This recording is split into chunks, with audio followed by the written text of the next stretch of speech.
Hello and welcome to World Talks. My name is Diana Skaya. The BRICS summit is now underway in Rio de Janeiro, bringing together leaders from across the global south. But this year, it's what isn't happening that's grabbing headlines. Neither Russian President Vladimir Putin nor China's Xi Jinping are attending in person. And it's a major shift considering that these are two of BRICS' most powerful voices. So what does this mean for the bloc's unity, its growing ambitions, and the international order it seeks to challenge? Well, to discuss this and more, I'm joined by James Crabtree, Distinguished Visiting Fellow at the European Council on Foreign Relations. Sir, welcome to the program. Glad to have you with us here. So now, let's begin with the basics here. Russia's and China's top leaders are skipping the summit. Now, what does their absence actually reveal about the current state of a BRICS unity and its relevance moving forward?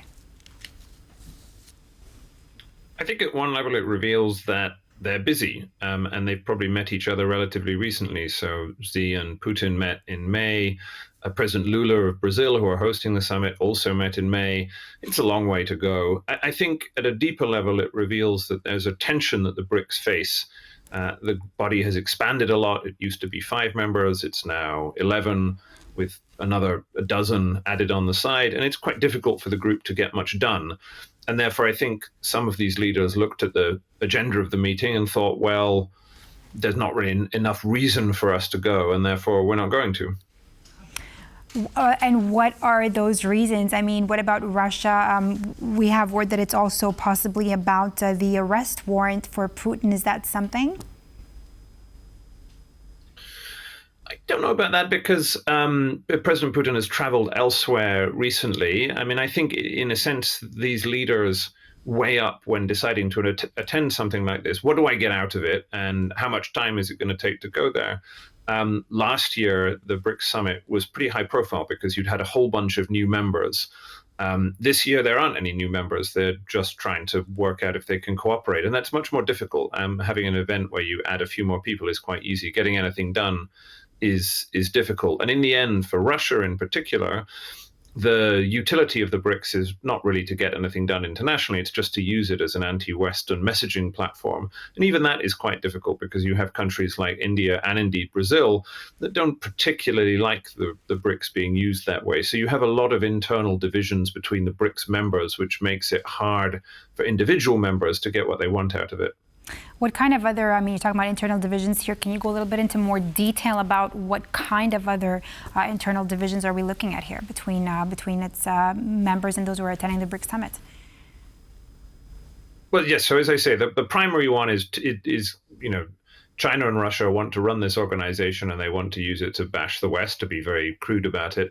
And there are other members like India, Brazil to some degree who don't particularly like that. India is quite close friends with the United States and Europe, and so it acts as a moderating force. But as it has enlarged, there are all sorts of other divisions, 2 obvious ones. Africa, you now have South Africa, Ethiopia, and Egypt in the group. They don't agree with each other on very much. And you have the Middle East. So you have the Gulf Cooperation countries, the GCC, the United Arab Emirates, on the one hand, and Iran. And clearly they don't agree on very much either. And so in a sense, it's quite hard for the BRICS to paper over the differences. If you compare it with something like the G7, the Western nations, well, under normal circumstances, when Trump isn't president, the G7 agrees on a lot of things, very unified, advanced industrial democracies. And so I think it's just as the BRICS has enlarged, it's become less coherent, and that's just a problem that it's going to have to manage. I mean, the BRICS is a more vibrant and interesting, more powerful body than it used to be, so enlargement was probably the right thing to do. But there's a downside to enlargement. It just makes it more difficult to get anything done. Tell us what exactly is gaining momentum at the BRICS summit in Brazil this year, and what's different and why so? Well, to be honest, not very much. I mean, I don't think very much is going to come out of this. There might be some very loosely worded criticism of the United States for Trump's tariffs. I mean, that would probably be the most contemporary issue of concern and something that ought to unite almost all of the BRICS members who don't like the fact that the United States is acting in this way. Although, as I say, there'll be some who don't want to criticize the United States, like India. In theory, the Brazilian chair has been trying to push a range of positive sounding issues, global health, artificial intelligence, but I'd be very surprised if anything substantive came out of this. I mean, the lesson really is that running multilateral organizations is extremely hard. There were moments when the G20 was very effective, but it's quite rare. Now, these large bodies, the G20 is the same. It's internally divided, and it finds it much harder to get things done. So running big, complicated multilateral organizations when the members don't agree with each other is really difficult. James, you did mention here about tariffs. Now, several BRICS members, they are indeed racing, against time to strike these tariff deals. I do believe, correct me if I'm wrong, that they do have a deadline by the 9th of July. Now, what impact do you think would this actually have on the group's trade policy discussions and to actually be able to present a unified economic front? I would say it would have absolutely no impact whatsoever. In a sense, it's a weakness of the BRICS, because in theory, if the BRICS as an organization worked, if it actually was a collective organization, then these groups, which represent nearly half the world's population, could bandy together and go with the United States with a common agenda, and that would be very powerful. But they're not able to do that, or they don't see the BRICS as the body that would play that. So, as I say, you'll find some vague language in the communique, if they're able to agree one, which says that they don't very much like countries arbitrarily introducing new trade distortions, something of that sort. But ultimately, all of these countries will view their relations with the United States bilaterally. Vietnam is, I think, one of the partner countries of the BRICS, one of the second-tier members. They've managed to do a deal, but a lot of the other countries sitting around the table, including India, are racing to try and finish a deal before this deadline of July the 9th passes. And so I wouldn't think the BRICS summit will have any effect on that one way or the other.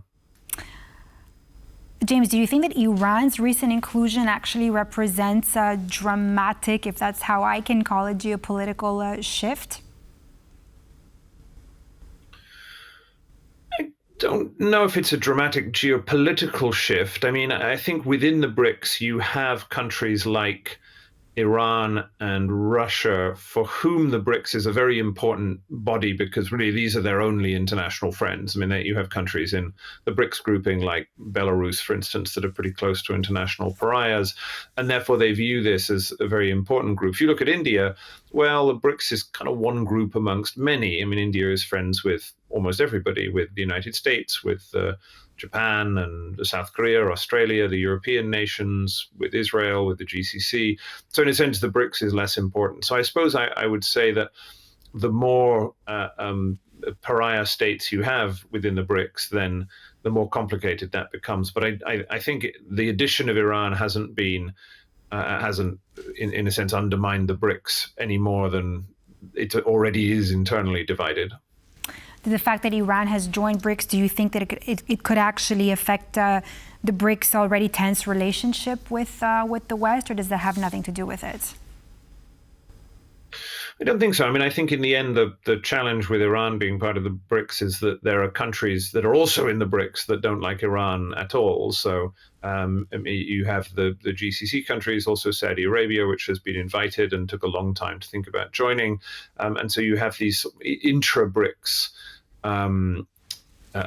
arguments. I mean, if Iran joining somehow tipped the balance and made the BRICS an even more anti-Western organization than it already is, but I don't think it has that role. I mean, Iran hasn't played a very active role in the BRICS, and in the end, you have Russia and China already in there who play that role and are very critical of the West and the role that it plays. So I don't think having Iran in there has tipped the balance on that. It's just made the BRICS itself more internally divided. What can you tell us about the war in Ukraine and its discussions on the war in Ukraine at this BRICS summit? Well, you have Sergei Lavrov sitting around the table in Brazil. So he's the Russian representative, and he's a wily operator. So I don't think he's going to let anyone, in a sense, use the BRICS as a forum to do anything that would be harmful for Russia over Ukraine. And there isn't a strong Ukraine supporter within that grouping. If you look at Ukraine's strongest supporters, traditionally they've been in the Western camp. So I don't think that, again, the BRICS is going to be terribly important for Ukraine one way or the other. It's not going to do anything that would be helpful to Ukraine, but it's not really going to do anything that will be harmful to it either. What about BRICS creating their new reserve currency for an alternative financial system? Is that still on the table? I mean, I think this has always been a better idea in theory than it is in practice. And I think any steps towards this are going to be very marginal. It's just an extremely complicated thing to do. And none of the countries involved want to create such a the Chinese would prefer to have the RMB be an international reserve currency. And in any case, there's no vacancy for that role because we already have an international reserve currency. And if there were to be a rival to it, it would probably be the euro rather than the dollar. So, I mean, I think there will be some experiments. I mean, you saw the experiment that was launched before with a sort of BRICS-linked cryptocurrency, but I don't think these are going to live up to the hype, at least in the short term. I mean, in the longer to medium term, who knows what will happen. I think these are more experiments which act as indicators of the fact that there are BRICS members like Russia and China that are dissatisfied with the US dominance of, the global currency, international banking, clearing, and other systems, and they're seeking to develop alternatives, but sometimes it's just quite hard to develop alternatives, and that's what they're finding in this case. James, if the bloc continues expanding, do you think it could risk diluting its influence? Yes, I mean, I think that is a real challenge that the BRICS have. I mean, in the end, as I said, I think it was right to expand because it made it a more exciting and more relevant grouping. And the more sort of important countries you have within that grouping, the more potential that it has. But then you have to be very skillful in the way that you bring together an agenda that these countries can all agree, because the broader it gets, the problem you have is with depth. It's more difficult to coordinate. So there is a tension between the breadth of the organization and its coherence, its ability to get anything done. And what it really needs is sort of firm leadership at the center. And I think that's the challenge of not really having Russia and China there at the high level, which is that they are the motor of the organization. Really, it requires China or Russia or potentially India to put a lot of effort into a forum like this and knock heads together and try and get agreement. And in the absence of that, the medium-sized BRICS countries are unlikely to be able to provide that level of leadership. So I think it's a challenge that the BRICS is going to have to face up to in the long term, which is it became larger for sensible reasons, and it has become more prominent as a result. And I think over time, the BRICS will continue to be a more important international organization, but it's going to be very difficult for it to translate that into meaningful policy actions. And that's what you're seeing at this summit in Brazil. Thank you so much, James Crabtree, for all your input and insight here with us this evening on World Talks. Thank you. And that's all for this edition of World Talks here on TVP World. I'm Diana Skye. Thanks for watching.